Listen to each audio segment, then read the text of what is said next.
प्यारे विद्यार्थियों, आज की क्लास में हम लोग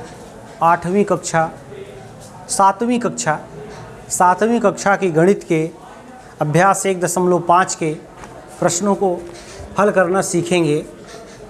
पिछले वीडियो में भी इस अभ्यास के कुछ प्रश्नों को हम हल कर चुके हैं, तो आज हम लोग इस अभ्यास के तीसरे प्रश्न से हल करना शुरू करेंगे। तो देखिए, तीसरा प्रश्न है, निम्नलिखित को दशमलव के रूप में व्यक्त कीजिए। दशमलव के रूप में व्यक्त कीजिए। तो देखिए, इसमें कुछ परिमेय संख्याएं लिखी हुई हैं, उन्हें दशमलव के रूप में व्यक्त करना है। जैसे पहला इसमें लिखा है 13/6।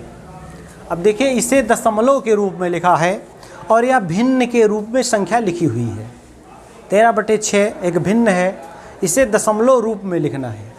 तो दशमलव रूप में लिखने का मतलब कि 6 से आप 13 में भाग दीजिए और यह दशमलव रूप में आ जाएगा। तो 13 से 6 में भाग देंगे, 6 से 13 में, माने हर से अंश में आपको भाग देना है। याद रखिए, सदैव हर से ही अंश में भाग दिया जाता है। तो 6 से 13 में भाग देंगे तो 6 दूनी 12, और फिर घटाने की क्रिया करेंगे तो 1। अब देखिए, 12 नहीं जाएगा, यहाँ दशमलव लेकर एक 0 बढ़ा लीजिए, तो 6 एक कम 6, फिर घटाएंगे 4। अब एक शून्य आप उतार सकते हैं क्योंकि दशमलव आप ले चुके हैं। तो 6 छंग 36, फिर 4 आया। अब देखिए, फिर आप 0 बढ़ाएंगे, फिर 40 होगा, फिर 6 छंग 36, ऐसा बार बार आप जाते रहेंगे तो ये भाग कभी ख़त्म नहीं होगा। फिर ऐसे दशमलव प्रसार को हम अनावर्ती कहते हैं। अनावर्ती, इस परिमेय संख्या का दशमलव प्रसार क्या है? अनावर्ती। अनावर्ती का मतलब कि आप इस भाग को ऐसे देते जाएंगे, ये भाग कभी ख़त्म नहीं होगा, बार बार 4 शेष बचेगा, आप 40 करेंगे, फिर 6 ऐसा बनता जाएगा। तो बस कुछ नहीं, आपका यही उत्तर हो जाएगा 2.16। अच्छा देखिए, 2.16। अब चूंकि यहाँ 6 बार बार रिपीट हो रहा है तो आप इस पर एक बार का चिन्ह लगा सकते हैं। इससे यह पता चलेगा कि ये 6 बार बार ऐसा अनंत तक ऐसा चलता रहेगा। तो दशमलव में इसे हमने दशमलव संख्या के रूप में इसे हमने परिवर्तित कर दिया। तो ये पहला पार्ट आपका हो गया। अब ऐसे ही दूसरा आप देखिए, दूसरे में जो संख्या दी हुई है वह संख्या 3/7 है। अब देखिए, 3/7 को दशमलव रूप में व्यक्त करना है तो 7 से क्या होगा, हमें 3 में भाग देनी होगी। तो आप इधर भाग दे लीजिए 7 से 3 में। अब देखिए, 7 से 3 में भाग जाएगा क्या? अगर एक बार भी आप जाते हैं तो 3 से ज़्यादा होगा। तो यहाँ पर आप क्या करिए, दशमलव ले लीजिए, तब यहाँ पर ये 30 हो जाएगा।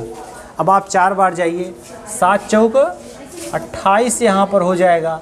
फिर घटाएंगे आप 2। अब चूँकि आप दशमलव ले चुके हैं इसलिए आप शून्य बढ़ा लीजिए, कोई दिक्कत नहीं। और 7 दूनी 14, फिर आप घटाएंगे 6 आएगा, फिर आप 0 बढ़ा सकते हैं क्योंकि आप एक बार दशमलव का प्रयोग कर चुके हैं। तब देखिए, यह जाएगा 7 8 56। अब आप 4 आएगा, फिर आप 40 कर लीजिए, फिर 7 बचे 35, फिर 5 बचेगा 50, तो 7 7 49, फिर 1 बचेगा 10, 7 1 कम 7, फिर 3 तो 30, फिर 7 चौक 28, फिर 2 तो 20, तो 7 दूनी 14, फिर 6, अब 6 आएगा तो फिर ये 60 हो जाएगा। अब देखिए, अब ये संख्या रिपीट होगी। अब देखिए, 60 एक बार आ चुका है, अब 60 आप जाएंगे तो 7 8 56 8 जाएगा, फिर 5 आएगा। तो ऐसे ही ये संख्या क्या अब रिपीट होगी।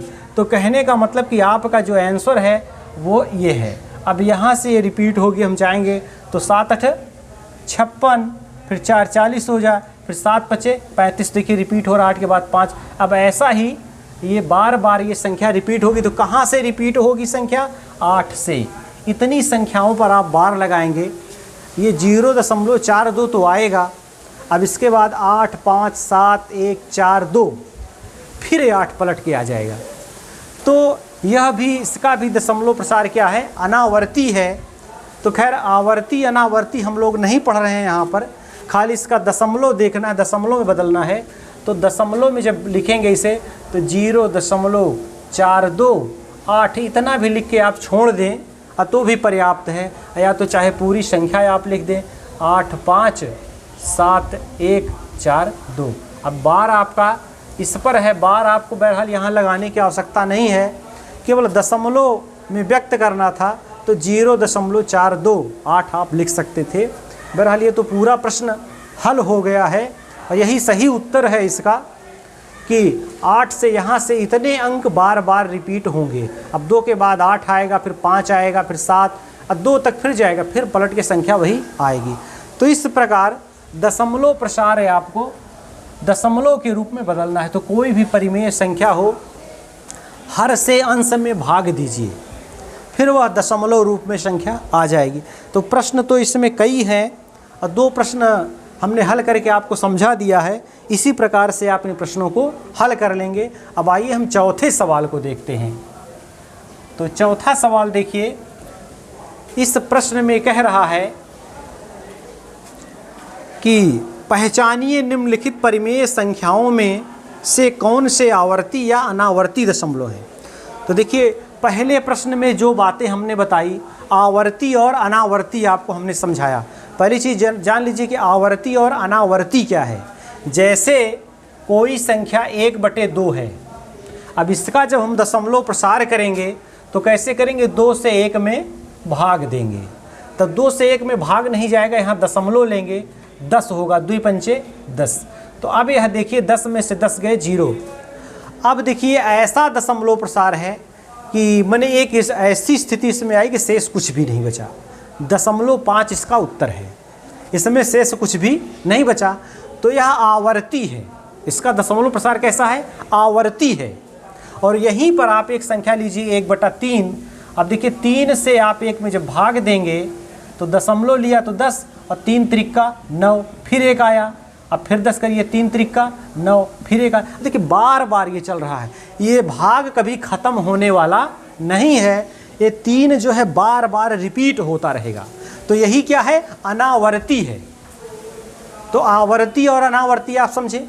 आवर्ती में कि भाग जब आप लगाएंगे तो एक स्टेज ऐसा आएगा कि शेषफल कुछ भी नहीं बचेगा।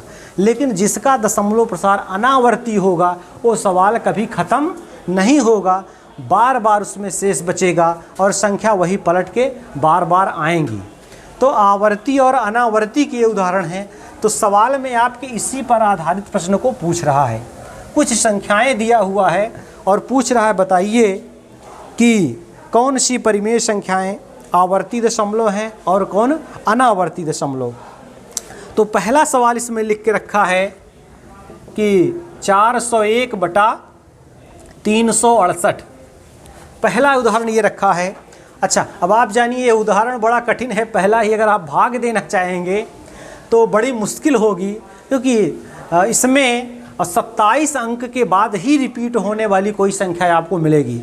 तो बड़ा लंबा चौड़ा भाग हो जाए। अगर हम भाग हल करेंगे तो पूरा बोर्ड भर जाएगा।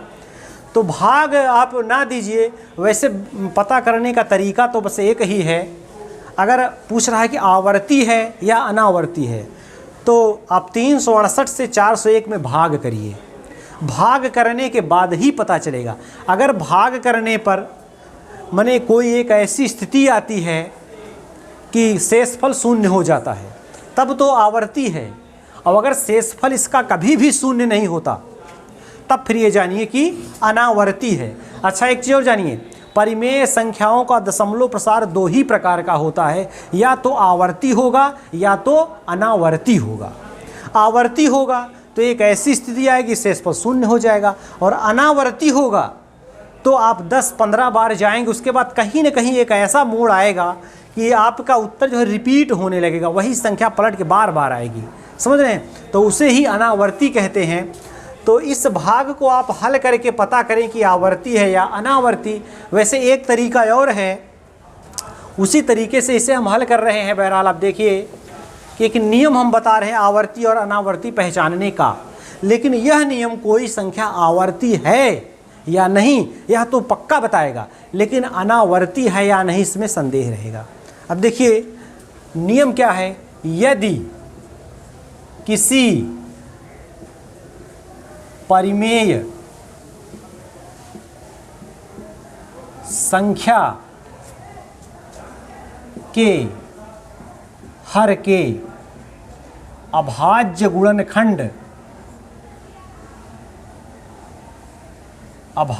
गुणनखंड दो या 5 हों या फिर दोनों हों तो ऐसी परिमेय संख्या का दशमलव प्रसार आवर्ती होता है। देखिए एक छोटा सा नियम आप जानिए, कोई भी परिमेय संख्या है, जैसे 401/368 एक परिमेय संख्या है, इसका जो हर है 368, यदि इसके हम अभाज्य गुणनखंड ज्ञात करें तो अभाज्य गुणनखंड 2 हो या 5 हो, अथवा 2 और 5 दोनों हो, माने गुणनखंड में केवल 2 और 5 आने चाहिए और कोई तीसरा गुणनखंड नहीं आना चाहिए। अगर केवल 2 और 5 है या फिर दोनों हैं, तब वह संख्या का दशमलव प्रसार निश्चित ही आवर्ती है। आवर्ती का मतलब कि आप भाग देंगे तो एक ऐसी कंडीशन आएगी कि शेषफल कुछ भी उसमें नहीं बचेगा। और लेकिन यदि 2, 5 के अतिरिक्त और भी कुछ उसमें गुणनखंड आते हैं तो फिर उसका दशमलव प्रसार आवर्ती और अनावर्ती दोनों हो सकता है। फिर आप भाग करके उसको आप चेक कर सकते हैं। तो आवर्ती है या अनावर्ती है, इसके लिए आप हर के गुणनखंड कर लें। तो चलिए देखिए इसमें भी वही नियम हम लगाते हैं। तो अतः परिमेय संख्या 401/368 के हर 368 के अभाज्य गुणनखंड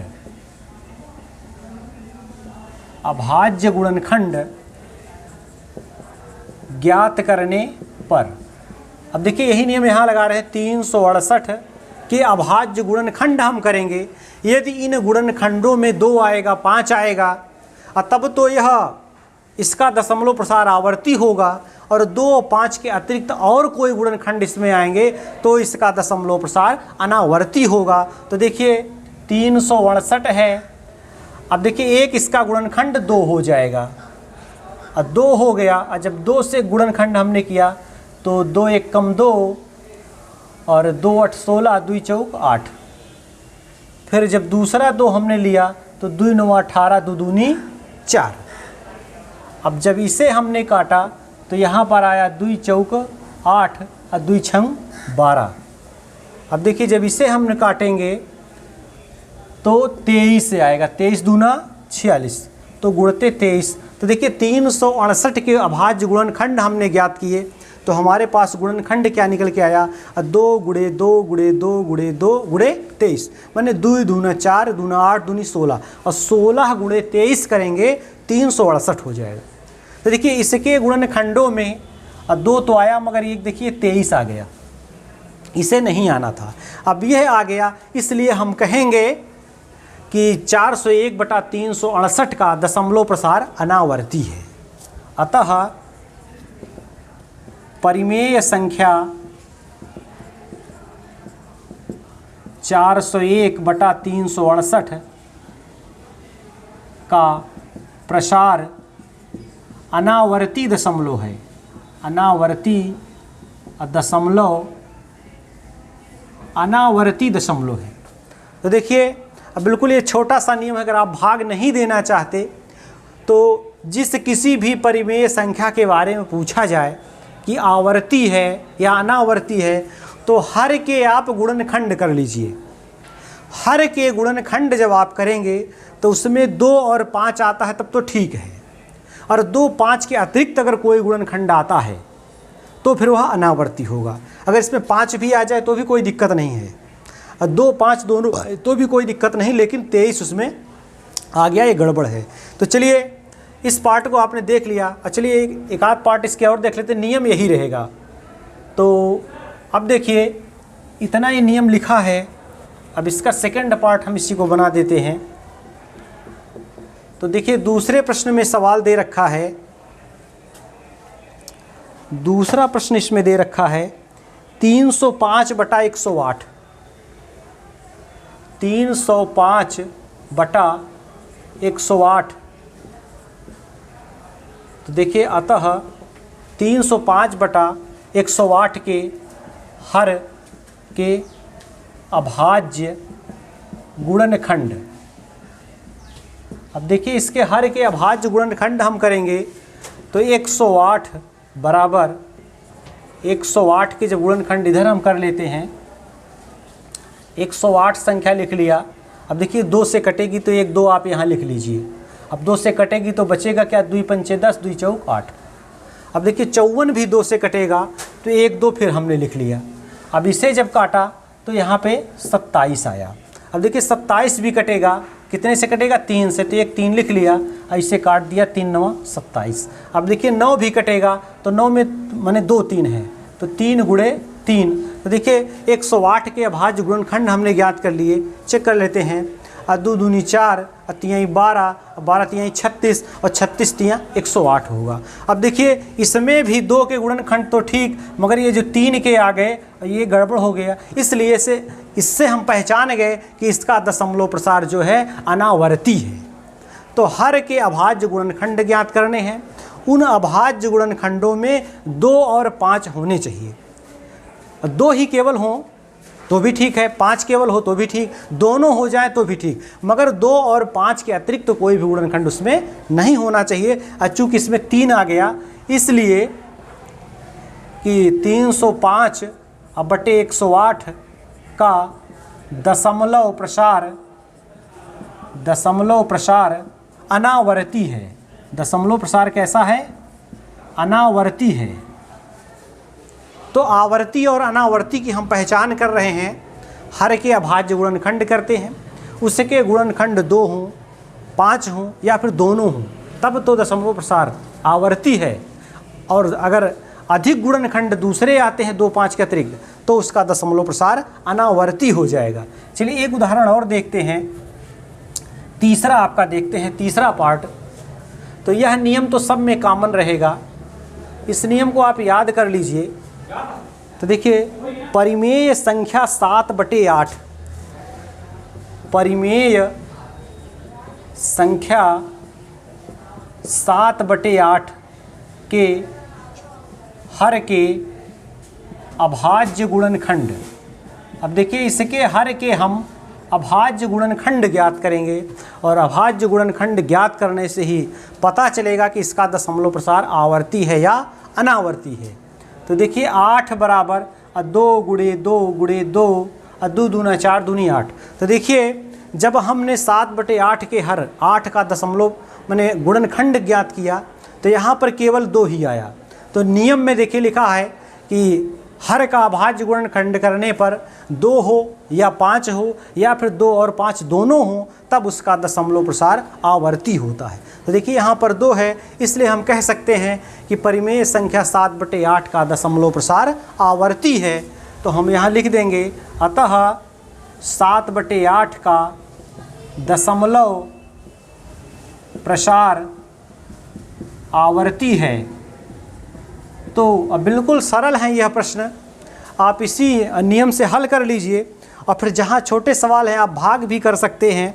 अब जैसे 7/8 है तो आप भाग की क्रिया भी इसमें कर सकते हैं। अब लेकिन जैसे बड़े सवाल आ जाते हैं 401/368 है, तो ऐसे प्रश्नों में इस नियम को भी आप लगा सकते हैं और ज्ञात कर सकते हैं। मगर एक चीज़ याद रखिए कि अगर 2 5 गुणनखंड हैं, इससे हम निश्चित ही जान जाते हैं कि इसका दशमलव प्रसार आवर्ती है। लेकिन यदि 2 और 5 के अतिरिक्त गुणनखंड आ जाते हैं तब अब यह विश्वास पूर्वक नहीं कह सकते हैं कि यह आवर्ती है या अनावर्ती है, फिर उसमें दोनों के होने की संभावनाएं बनी हो सकती हैं। तो छोटे प्रश्न हो तो आप अनावर्ती की पहचान कहें तो आप भाग की ही क्रिया करें। अगर आवर्ती की पहचान कह रहा है तब आप गुणनखंड करने से आप जान जाएंगे इसका दशमलव प्रसार आवर्ती है या नहीं है। अगर इसके गुणनखंड 2 या 5 होते तो निश्चित ही आवर्ती है। और यदि और कुछ अगर आते हैं तब फिर आप भाग की क्रिया करके जांच कर सकते हैं।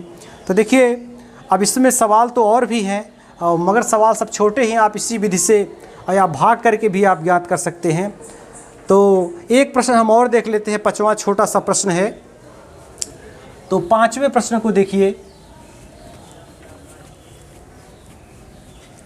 5वें प्रश्न में कह रहा है निम्नलिखित को दशमलव के रूप में व्यक्त कीजिए। और देखिए इस प्रकार का सवाल हम हल कर चुके हैं। प्रश्न संख्या 3 में भी यही प्रश्न था कि निम्नलिखित को दशमलव के रूप में व्यक्त कीजिए।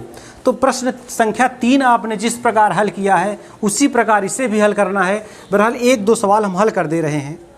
तो देखिए इसमें पहला सवाल दे रखा है -7/11। अब देखिए कह रहा है इसे दशमलव के रूप में व्यक्त कीजिए। तो देखिए बिल्कुल आसान है, हर से अंश में भाग दीजिए और जो भागफल आएगा वो दशमलव में आएगा और उसके आगे आप माइनस लगा दीजिए, बस यही करना है। तो हम क्या करेंगे 11 से 7 में भाग देंगे। 11 से 7 में भाग देंगे, दशमलव लीजिए तो आप ये 70 होगा। तो 11 छके 66 अब फिर 10 में से 6 गए 4।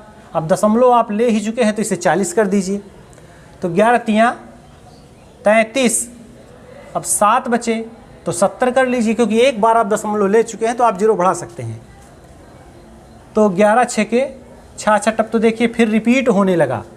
तो देखिए 70 था तो 11 छके 66 तो 4 40 हुआ। हाँ तो ठीक, आपका यहाँ से रिपीट, तो आप 6 से अब ये संख्या बार बार यही पलट के आएगी। आप भाग चाहे जितना देंगे, क्योंकि 70 में से 66 जाएंगे फिर 4 आएगा, आप 40 करेंगे फिर 3 जाएगा। तो यहाँ से ये संख्या रिपीट होगी। तो इसका दशमलव प्रसार हम ऐसे लिख लेंगे कि -0.63। अब जहाँ से रिपीट हो रहा है उसे हम छोड़ दे रहे हैं।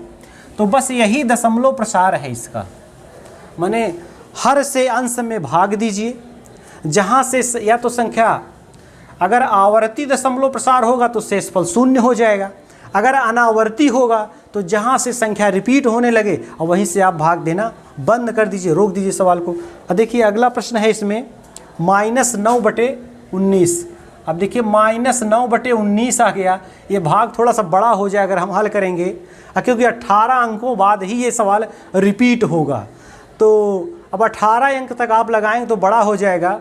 तो आप चाहें तो 1-2 अंकों तक निकाल लें, क्योंकि दशमलव में बदलने के लिए कह रहा है तो ज़रूरी नहीं कि आप पूरा भाग लगाएं।